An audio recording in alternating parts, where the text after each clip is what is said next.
பாட்டி வீட்டுல ஒரு எலி ரொம்ப நாளா தொண்டை பண்ணிக்கிட்டு இருந்தது. அதை எப்படியாவது பிடிச்சிருந்தோன்னு கூண்டுக்குள்ள ஒரு தேங்காய் துண்டை குத்தி வச்சேன். ஒரு 9 மணிக்கு சத்தம் கடிச்சு எலி மாட்டிக்கிட்டுச்சு. சரி இருக்கட்டும், காலையில எந்திரிச்சு காட்டு பக்கத்துல கொண்டு திறந்து விடுவோம் அப்படின்னு நினைச்சு தூங்கிட்டேன்.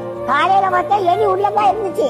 ஆனா அந்த தேங்காய் துண்டை அதை நக்கி கூட பார்க்கலங்க. எப்படி வச்சானோ அது அப்படியே இருந்துச்சு. ராத்திரி முழுவதும் உள்ளதான் இருந்துச்சு. அந்த தேங்காய் துண்டை திங்கலாம்ல, அதுக்கு மரண பயம் வந்துட்டு அதனால தேங்காய் துண்டை திங்கிறதுக்கு மனசு வரல. அதுக்கு தேங்காய் துண்டை விட நம்ம உயிர் பிழைச்சா போதும்னு அது இருந்துச்சு. அதே மாதிரிதாங்க காசு பணத்தை சேர்த்து வச்சாங்க.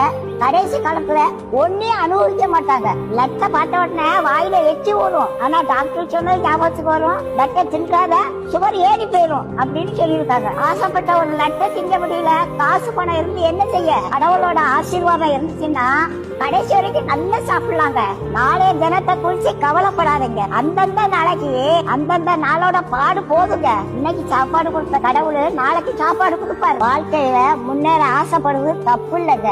எதையாவது பண்ணி எப்படியாவது முன்னேறிடணும் அப்படின்னு நினைக்க கூடாது. அப்படி நினைச்சா ஏதாவது சிக்கல்ல மாட்டிக்கிடுவோம். நம்ம எப்படி சம்பாதிக்கோங்கிறத கடவுள் பார்த்துக்கிட்டே இருக்காருங்க. நீதி நேர்மை உண்மை உத்தமமா மட்டும் வாழுங்க. கடவுள் ஒரு நாளும் உங்களுக்கு ஒரு குறையும் வைக்க மாட்டாங்க.